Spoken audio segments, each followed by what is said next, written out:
അതുവരെയുള്ള സ്ട്രെസ് ഉണ്ട് കുട്ടിക്ക് വല്ലാത്ത തരത്തിലല്ലേ. ഈ സ്ട്രെസ് ആകെ കിട്ടാൻ പറ്റുന്ന ഒരു എക്സസൈസിലേക്ക് കടന്നൂടെ? എന്താ ഡാൻസിൻ്റെ ജുംബോ ഡാൻസ് അല്ലേ? ജുബ ഞാൻ പറയുന്ന പേര് തെറ്റായിരിക്കാം, പക്ഷേ അത്ര ഒരു ഡാൻസിലേക്ക് കടക്കാനോ. മുഖ്യമന്ത്രി പറഞ്ഞു പൊതുവിദ്യാഭ്യാസ വകുപ്പ് നടപ്പാക്കി.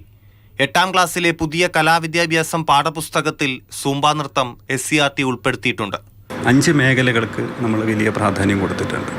അപ്പോൾ അതിൽ ഒന്ന് സംഗീതം, നൃത്തം, സിനിമ, നാടകം, ചിത്രരചന തുടങ്ങിയ മേഖലകൾക്ക് വലിയ പ്രാധാന്യം നമ്മൾ കൊടുത്തിട്ടുണ്ട്. അതിലൊന്ന് നൃത്തത്തിൻ്റെ മേഖലയാണ്.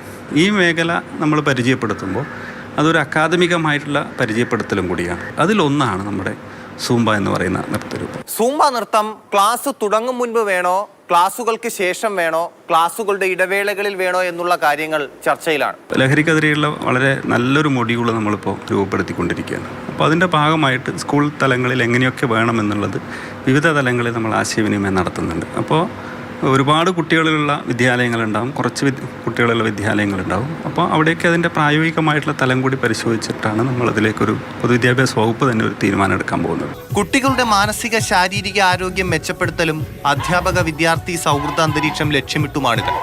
സൂംബ നൃത്തം ചെയ്യാനുള്ള ചുവടുകൾ വേനലവധിക്കാല പരിശീലനത്തിൽ അധ്യാപകരെ പഠിപ്പിക്കും. കൗമാരക്കാർ ലഹരിക്ക് അടിമപ്പെടുന്നതിന് മാനസിക സമ്മർദ്ദം കാരണമാകുന്നുണ്ടെന്നാണ് വിലയിരുത്തൽ. നാളെ മുതൽ 5 ദിവസം സംസ്ഥാനതല റിസോഴ്സ് ഗ്രൂപ്പ് അംഗങ്ങൾക്ക് സൂംബ പരിശീലനം. അതുകഴിഞ്ഞ് അധ്യാപകരെ പരിശീലിപ്പിക്കും. പിന്നെ കുട്ടികളിലേക്ക് എത്തും. TS Harishna, Mathrubhumi news, Thiruvananthapuram.